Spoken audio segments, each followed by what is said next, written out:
you tell somebody what you do, that you work at Samsung, how do you explain a semiconductor chip to them? Well, it's a great point, and it usually is a difficult conversation, because if you try and get in any detail, the first thing you'll notice is people's eyes just glass over, and they start thinking about what they're going to do later on that day. And so, to keep people's attention, you got to put it in what's interesting to them. And people, and the key point is people to understand just how much their life is dependent upon semiconductors, and what products are semiconductors in. And really, we talked about if you've got an electronic device, it's got a semiconductor in it.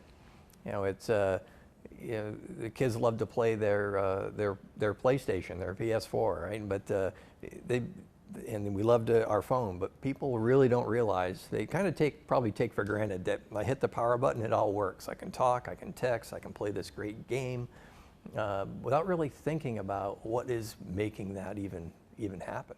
Do you think people have a grasp on not just what a semiconductor is, but how wide-reaching semiconductors are? I mean, they're, like you mentioned, they're in everything. Do you think people realize that?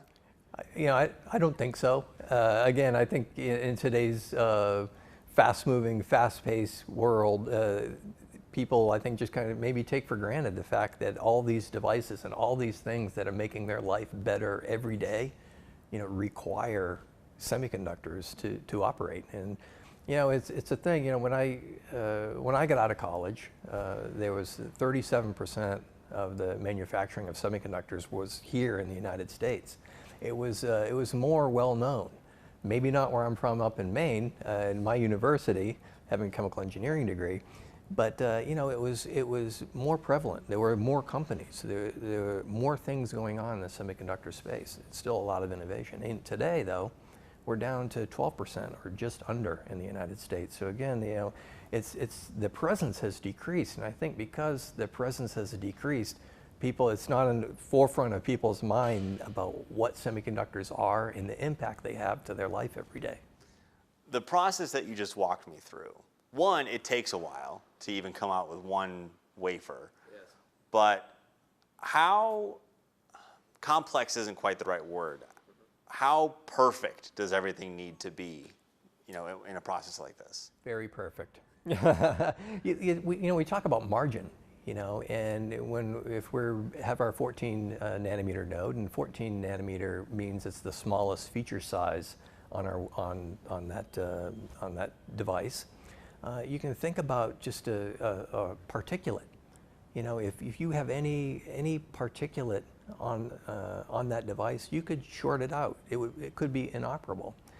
So when you look at how much time we spend just making the environment in our clean rooms so important, the temperature and the humidity and the defectivity, all those things just to make sure that the environment is right even while we're doing the processing. So there is unfortunately, there's very little margin for error to get our semiconductors, our chips, to operate properly for our customers. So the precision and the accuracy and the cleanliness, it's almost like you say, it's almost hard to explain to people how precise it has to be and what our machines can do in order to maintain that precision. The whole impetus for this interview was to kind of talk about the quote-unquote life of a semiconductor. In your experience and given your background, where does a semiconductor life, I guess, begin, and where does it end? Yeah, well, it really begins with somebody's idea. And it could actually begin with the consumer. The consumer has a need. There's a market for something. There's something that somebody has thought up. And there's an engineer somewhere who's going to innovate a solution for that. And it could come in the form of a semiconductor. And they're going to go from concept and this innovation to actually designing it out, having somebody design that semiconductor for them. They're going to then co-work with a company like ours, like Samsung Foundry, in order to bring their innovation to life, if you will. And we'll partner with them with their design and make it in our manufacturing line. yield it out for them and get it tested. And then ultimately that can go fulfill its function and fulfill the dream and the innovation of our customer, and ultimately, again, make the life of people, make the life of this world better. Speaking of innovation, is there a particular prioritization of research and development versus production? Well, I will say the folks who are doing the design and the innovation on their end, that's always ongoing. But it's the technology node and the advancement in the technology node that gives the designers more leeway and more options for them to be even more creative and more innovative and to bring even better products to the marketplace. So that's why you've got all of our equipment manufacturers and all the foundry leaders, like Samsung and others, constantly trying to push that envelope in advanced technology and advanced manufacturing in order to give those options to the folks designing the products. When the Taylor facility is built, when it's ready to go and starting to produce chips, will it be producing the same thing that this Austin facility will be making? It will not be producing the same thing that we do. It will have more advanced technology than here. I'm not at liberty to say what that technology node will be, but it will be advanced technology. Okay. We're very excited about it. Samsung has some of the greatest technology in the world, and we're very excited to be able to get that into our Taylor fab and to support our customers and to support just the innovations that they have and ultimately the consumer. It costs billions and billions, tens of billions of dollars to build these state-of-the-art facilities. Where does the cost come from? Primarily, like you mentioned earlier, there was 2/3 in one part, 1/3 Yes. in another. Yes.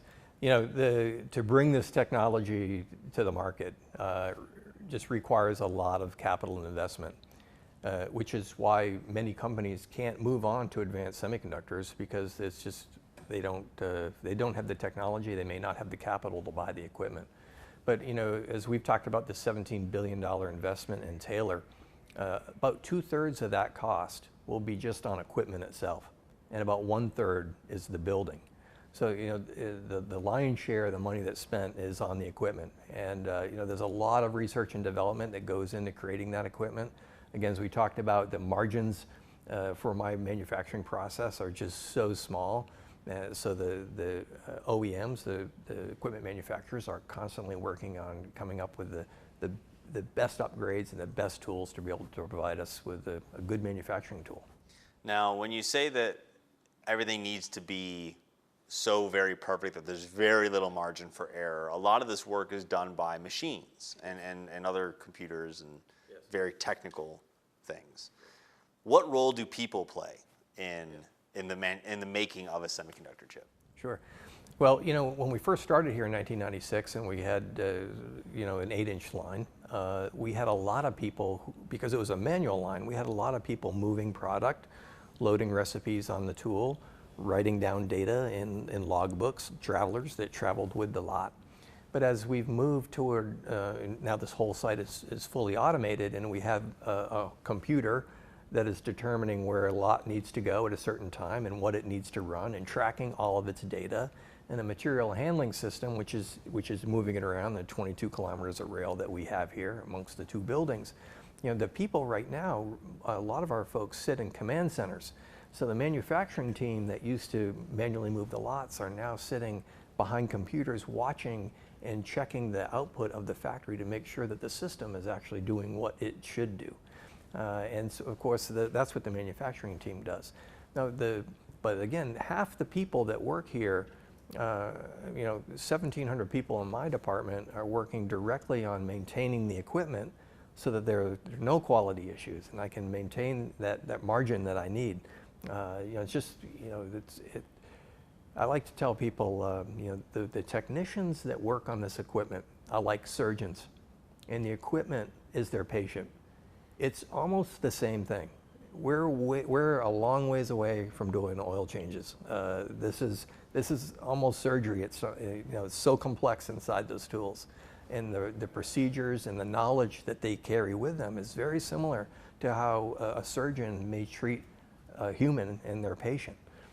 So, you know, again, 1,700 people maintaining the equipment and the processes. So half of our direct hires here, full-time hires, are just working on the equipment itself and processes. What are some of the challenges that your facility faces, that your workers face in actually making a chip? Are there any, you know, constraints when it comes to production?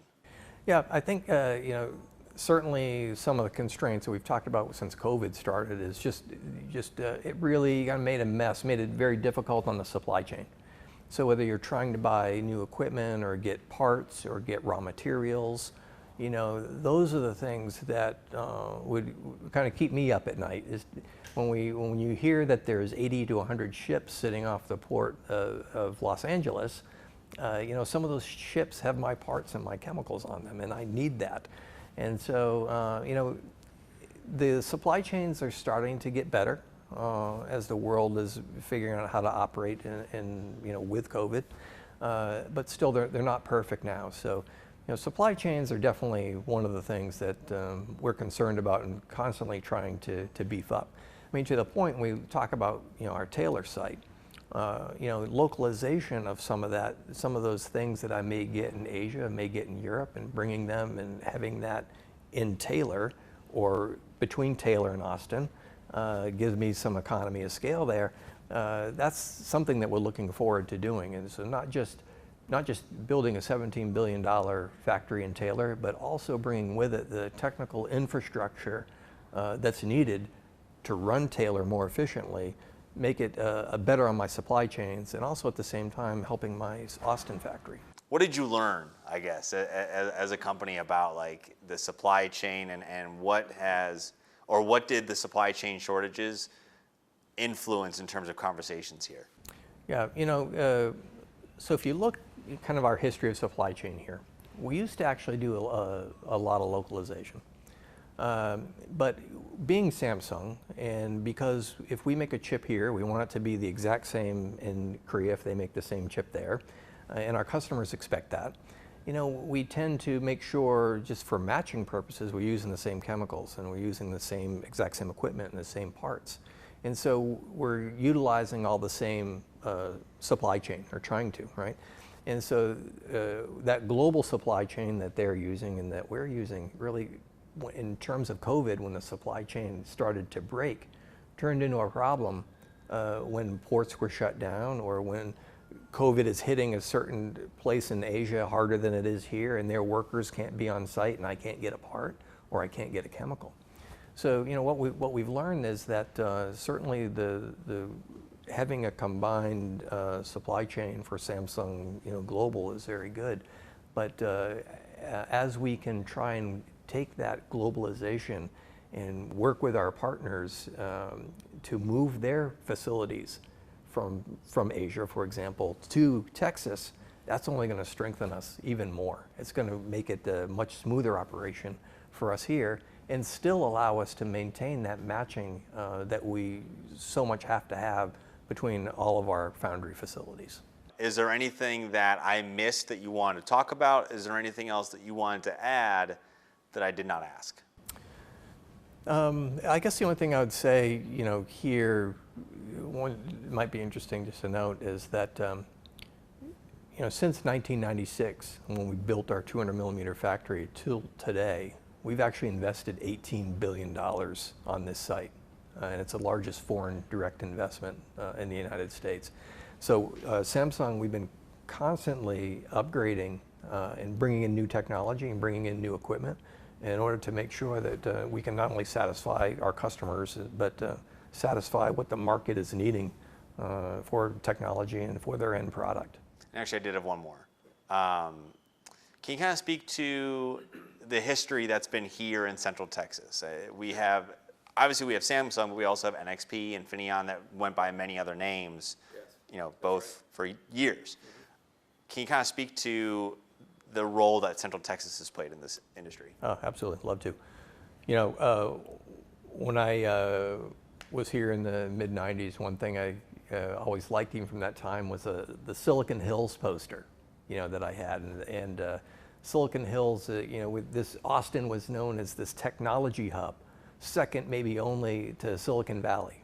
And on this poster, you could see all the high-tech companies. So even from the 80s with Dell's expansion here, and so many more technology companies coming here, and as you said, many semiconductor companies. Maybe the names have changed, right? But there's still many in production now. And then Samsung coming in. Austin has really been, Austin leadership, local leadership and county leadership, and certainly the state, have been very supportive for high technology coming into this region. So it's been great. It's really, the community has also embraced these companies coming in, and embraced Samsung as well here, again, 26 years. It's not, there's a lot of utilities that semiconductors use, and other companies as well, and we can have reliable utilities. We've got great support from local officials, great support from the community who want to partner with us. The semiconductor ecosystem is fantastic, and so whether it's Infineon or NXP, Samsung, we're leveraging some of that talent from our OEMs and from the supply chain together. So it's got a very good ecosystem, and the infrastructure is actually very good as well. So, Austin continues to be a great place to do business, and we can see that from all the high tech that's moved in here over the past year. But things we have to look out for though, and that some of my concerns, having spent a year in Silicon Valley, I know very well what it can end up being. And that is the massive growth. You've got to have the roads, and you've got to have the housing, and all those things that the technology and these great companies are going to bring people in. But we also have to care for the people who are going to live here. When I worked in California, I had technicians that would travel 3 hours one way to get to work in Santa Clara, and then 3 hours home. They're on the road for 6 hours a day. And when I inevitably moved back to Maine, the first thing they said was, please take me with you. I can't travel, I got 4 kids and I can't travel 6 hours a day.